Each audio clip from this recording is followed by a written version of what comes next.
Hey, I'm Alex Radcliffe from Board Game Co, and today I'm reviewing Maps of Mystera from Sit Down Games. Maps of Mystera is a 1 to 4 player tile-laying game, sort of tile-laying game, in which players are effectively playing as cartographers, who are seeking to pilot or chart out this island, pilot's the wrong terminology entirely, who are seeking to chart out this island by mapping on their own little map that they're going to come home to civilization with what the island looks like. For better or for worse, accurate or not. You see, the players have sponsors, and the sponsors have specific ways they want to see things done, you know? They've been spending too much time talking to their friends, yes, the island's definitely a very large area of many forests, and they're talking through their, let's say their mouth, they're talking through their mouth, they're talking through other parts of their body, and bragging to their friends, and so your sponsors effectively have things that they want to be true, for better or for worse, whether they are or aren't. They kind of just have assumptions around the island, and it's your job to both manage the accuracy of actually charting how you think the island looks like versus how it actually looks like, but also getting bonus points for meeting your sponsor's expectations. And so you're juggling a variety of points that are going to be present in the game, trying to be mindful of where you're going to get points for being accurate, where you're going to get points for managing your sponsor's expectations, and doing all of that across the course of the game. Now, in the game, what you're going to be doing is you're going to be taking turns in half days. You're effectively taking 2 cycles per round. And a cycle consists of you moving around the island, followed by taking an action, either mapping or claiming various regions on the board, and we'll talk through all of those. To move, you're going to basically take your person, and your first move is moving from nowhere onto the beach. After that, all movement is optional. Your first move is mandatory, and again, first move is to the beach, and from there you either map or claim. I'll go through a few mapping actions, and then I'll explain how claiming works because it's less common of an action you'll be taking. But when you map in this game, what you'll be doing is you'll be taking one of the 5 cards available in this row, placing it onto your board based on where your person can see, making sure orientation is respected, and then mapping out the hypothetical island. So for example, I place my green person over here, I mapped out this section of the board, and I will grab this tile over here. In fact, actually, let's look at my sponsor's goals. I want water without mountain next to it, and I want a lot of that. So I'm going to grab this over here. So I'm going to take this and put it down. I'm actually going to go into the bottom corner. That might make it a little easier. And I'm going to place that down like so. So by placing this down, by mapping, first of all, I'm helping these goals, but we'll come back to those soon. But I'm going to take one island over here, one water area here, one plains area over here. These are unconfirmed. They are not the confirmed side. They're unconfirmed. That's what I think is there, and time will tell whether it is. Then I'll go ahead and take a second action. And this time around, I'm going to go ahead and walk onto island over here. Walking onto island gives me the opportunity to replace every spot on the board. Every terrain type has an ability on it, for better or for worse. Over here, I can take one of these cards, put it underneath the bottom of the deck, and draw a new terrain card, getting rid of terrains I don't want, and giving me more flexibility. In this case, I have that region over here. I'll go ahead and just take the double plains, and I'll place it down over here, effectively. Now, the way you place things down is based on where your cartographer sees, which is one spot orthogonally. So as long as you can place one spot in the orthogonically visible to your person, you're good to go. So I'll go ahead and place these 2 here. Again, these are unconfirmed right now. That represents the end of my turn. I'll go ahead and put out 2 new tiles over here for the next player to go, and the next player will go ahead and go, taking their action. So, on their turn, they have their own goals. I don't know what they are, but we're just going to simulate a few turns out. They'll go ahead, and they'll actually walk over, they'll walk onto, over here, and then they'll go ahead and place this down onto their own personal island, placing 2 mountains down like so, and then, that was a little extra island over there, and then what they'll do is they'll go ahead and move onto the island, and when you move onto mountain, mountain actually gives you the ability where mountain, you can see one further. So you can see over here, you can see further because you're high up, so they can see over here off the board, or over here. To that end, they'll go ahead and grab another tile, and they'll place a mountain combined with water over here. You know what, maybe they'll go ahead, no, they'll go ahead and do it this way. So they'll place a mountain down over there, and a water down over there. That's going to be their turn, and again, we'll refill the board. Back to my turn over here, and I have a few options. I'm going to walk onto plains. Now, plains actually gives me the ability to keep moving, so I can actually move further if I'm on plains. So I'm going to go ahead and walk over here, and then I'm actually going to map the spot underneath me with this card to be able to put it down on that. Now, when I do so, I overlay the card, but what it does is effectively, now that these spots are effectively double confirmed, it's going to turn into plains. So, for example, the way that plays out is we're going to go ahead and flip this like so, and then we're going to flip this like so over here, and those are both now confirmed plains. Nothing can change that. For my second action, I'm going to walk over here, and then I'll go ahead and, you know what, actually, I think I'll stay where I am, and I think I'll take this one, placing it down over here, for example. So we're going to place it down over here on this board like so, which means what I'll do is I'm going to go ahead and place down another plains over here. So I'm helping get the large section of plains that I want. I want to have as many plains as possible on my island. And then I'll go ahead and flip this to confirmed as well. So the island is slowly starting to develop. We're going to go to this person's turn over here, but we'll refill the board. And this person is going to go ahead and take their actions. And perhaps they want to get a little bit more plains. You know what? Maybe they actually don't like the fact that I'm trying to think what they might want to do. Let's go ahead and have them go up one like so. They're going to take this down, place it on the personal board, so that's going to match that. They're going to confirm this island like so, so now that's confirmed as well. And then for their second action, they will go ahead and walk further, and they don't actually like my choice of putting that down there, so they'll take this over here, and they'll place it down, matching this on their board, which means this, because it was not confirmed, that can actually be changed to the other tile type.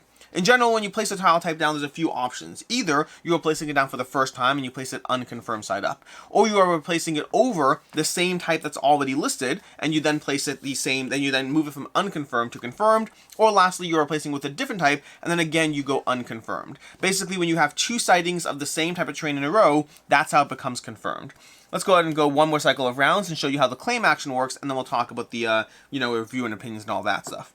So, the claim action, on my turn, I can go ahead, and I don't see any land over there that I like right now, so I'm not going to deal with that, but I think I'm going to, over here, I will go ahead, I want water not surrounded by mountains, so I think I'm going to go ahead and grab this tile, and I'm actually going to challenge this region again, putting it back to the other terrain type over here, and then I'm going to go ahead and place a water out over here, unconfirmed. That's going to be my first action, and for my second action, I'm going to walk onto here. Actually, I can't do it there. I think I'm going to stay where I am. I'm going to place a claim marker on this land and simply discard one of these cards. Basically, the action to claim means I'm claiming this terrain type. I'm saying it's mine. You can only do it on confirmed terrain, although these can become confirmed later, and you discard a card for your action.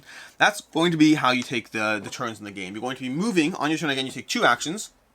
You move, optionally, and then you map or claim, take into account abilities. Plains is going to let you walk onto another tile. Mountains is going to let you see one further. Water is going to let you replace a card so you have more options. And then Forest, Jungle, is going to stop you from mapping. You can only claim when you're on Jungle. You just can't see what you're doing in Jungle. It's too much. You can't see the land for the trees, as it were. That's basically what you're going to be doing in the game. You're going to do that until endgame occurs, which happens in one of three ways. Either the stack of cards runs out, or you have one player who entirely mapped out their entire board as they played, or lastly, if this entire area is full of confirmed sightings, then either of those three endgame conditions are going to trigger game end, at which point you'll go ahead and score, where you have all the scoring listed on your player aid card. There is a basic side and an advanced side. The advanced side basically has one extra scoring, and we'll explain that when we get to it. But basically, you're going to get 2 points for every area on your board that matches confirmed spots. At the end of the game, you'll clear off all unconfirmed areas. You'll look to see what matches a confirmed spot. So this would be 2 points for that, 2 points for that, 2 points for that. Ideally, you'd have a lot more because it would be actually endgame. You get no points if you don't match the integrity of the island. You lose a point for every blank space. Again, this is early game. It's not really the way to play out. You're going to gain 2 points for every area of terrain on a claimed region. So you want to claim regions and then watch them develop as you go. Claim them too early and the region's not large enough, and also players are going to start trying to get into your way of you developing and growing it because they don't want you getting points. Claim it too late and somebody else might get to it first. So there's a balance as far as claiming regions. You can claim 3 times per game, but you have to choose a different terrain type each time. If players have a claimed terrain that merges throughout the course of the game, neither player will score for that region. But you cannot claim something someone already claimed, but you can claim and then have them merge. And then lastly before we get to the advanced scoring, you'll score for your cards. This is where we have a giant stack of all these different cards that are going to give you different goals in the game. All of these are explained in the rulebook. I'll just explain the 2 that I have right now. This one's going to score for regions of that beach over here, depending on the size of the region, so you can do it multiple times. So if I have 2 5s, 2 5+ regions, that'll be worth 18 points because it's effectively doubled over there. And over here, you're going to be scoring for the number of water tiles that don't have mountain around it, 3, 5, or 7, and then an additional 1 point for every one beyond that. So you can see I'm trying to build out these water tiles. Well, this one does have mountain. You're trying to build out water tiles on your board, and these always look at your board. That's the thing over here. These don't matter at all what the island looks like. This is what you're coming home and telling people, which is all your sponsor cares about. So yes, you will not gain the points for the integrity of the island, but you will get points for your sponsor cards, which means you have to try to balance what you're doing as you go through it. And then lastly, in the advanced mode, you also get 3 points for every row and column that perfectly matches the integrity of the island with no blank spaces. Again, that's more relevant when you fill out your board, but that could be a chunk of extra points depending on how valid your board is to the island board, again, forcing you to examine how you want to prioritize what you're doing and what you're scoring for in this game. And that is how you play Maps of Mystera. You're effectively going through a sequence of actions as you chart out the island, trying to be mindful of your sponsor's goals, trying to be mindful of actually being, a semi-decent cartographer who comes back with an actual representation of what the island is. Do that until until the game end is triggered, and see who scores the most points. Which brings us to a review, starting off with ease of play. Ease of play on this one is actually pretty easy to go through. The biggest thing is the challenge of the disparity between not charting an accurate island. I find this game is easy, but not necessarily intuitive. The rules are like 4 or 5 pages before you get into explanations of cards and solo mode and things like that. There's really not a lot of rules. You move and then you take either a map or claim action. It's pretty simple. Scoring is also pretty simple. Everything going on is actually pretty simple. I will say it's one of those things though that it's not immediately intuitive. So it's one of those things you kind of have to go through a turn or two before people start to fully understand it. And in some cases you may not fully get it until you get to the end game scoring and you're like, oh, that's kind of what's happening here, because you're effectively charting something on your personal private board that in some way is supposed to match the island, but only when it's convenient to your score to do so. If it's more convenient to break that, then you will break that. And so there's an interesting balance at play that, again, it lends itself to an interesting game, but it also lends itself to slightly non-intuitive scoring, and that's just something you have to be mindful of and balance as you learn the game. But overall, pretty easy to dive into. Not that long either. Plays in around, I'd say 30 to 60 minutes. 30 is probably in a 2-player game, and then 45 to 60 at 3 to 4 players. That's going to be Maps of Mystera, easy to play, and all of that. As far as what I like, don't like, and can see others not liking, starting off with what I like, which is that unique concept. This is a fairly unique game in terms of the way thematically it's presented. Now, it's interesting because there are many games that force you to choose different scoring priorities, and effectively that's all that's happening in Maps of Mystera. Effectively, all you're doing is choosing, will I score more points by breaking validity to the island, or matching it? Where will I score more points as I chart out this island? So you're just being mindful of different scoring opportunities. It's not that dissimilar to many, many other games. But thematically, it is a huge disconnect, which kind of lends itself to a unique concept as the very idea is just like, you're walking around, you're charting the island, but your goal is not to be accurate. Your goal is to effectively either be accurate or make your sponsor happy, or some combination thereof that lends itself to people being like, yes, you are close enough to reality that will give you a chunk of points, but also like you were a little bit wrong, and you're like, I know I was wrong. That's because my sponsor wanted me to be wrong, and I'm just juggling that. So it's an interesting concept thematically, but for both better or worse. We'll come back to the worst part later.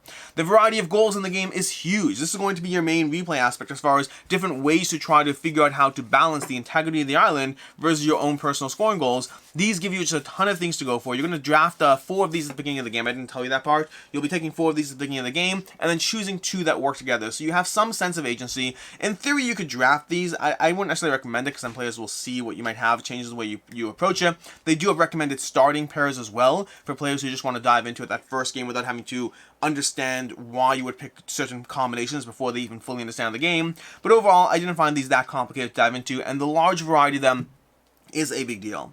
The game moves fast as well. The game is a fast and easy game to dive into. You are simply moving, placing down a piece, moving, placing down a piece. You're doing that back and forth as you fill up this grid, as you chart and slowly flip tiles, as the island becomes more and more entrenched in a degree of permanence, as players actually start to not necessarily agree, but you can agree with yourself for that matter. You could agree with yourself to try to lock things in, but at the cost of your action economy. So there's a lot of things going on in the game that lend itself to it's a very fast moving game with a very simple goal of move, chart, move, chart, move, chart, and occasionally move and claim as well.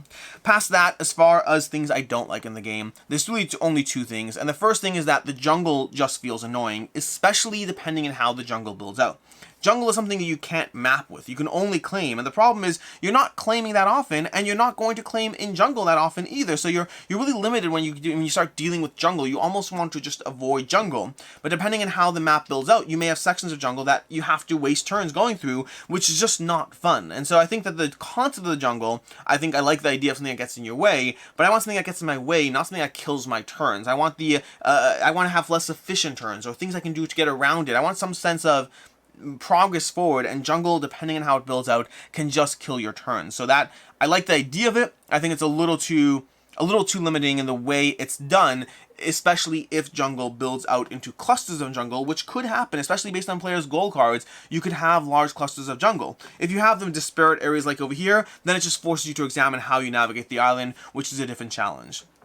I'll also say that 3 players feels like the sweet spot for this game. Now, I have not played it solo, I can't comment on the solo count, but 2 players is the fastest play mode, which means it's the fastest table time, and that's good, that's solid. But the problem with 2 players is it means you're either validating your own goals, or you're just hoping the other player agrees with you, and it's more direct head-to-head in a way that I think this game benefits from having that 3rd player in the mix. The game benefits from having multiple people with different goals kind of helping and hurting each other's, as opposed to a direct contradiction, because of the nature of that double validation needed to confirm a spot. In a 2-player game, either you're doing that yourself, or you're fighting with your teammate, your opposing player, which just gets in the way, or you happen to agree. I find 3-player and 4-player gives a much better sense of how that confirmation works in the game, as opposed to the 2-player, and then at 4-player, it just slows down the game unnecessarily, and it almost gives you less control, less agency. So I think really 3 players is the sweet spot for me in this game, to the point that I'm willing to play it at 2 and 4, but 3 is really where I think this one shines.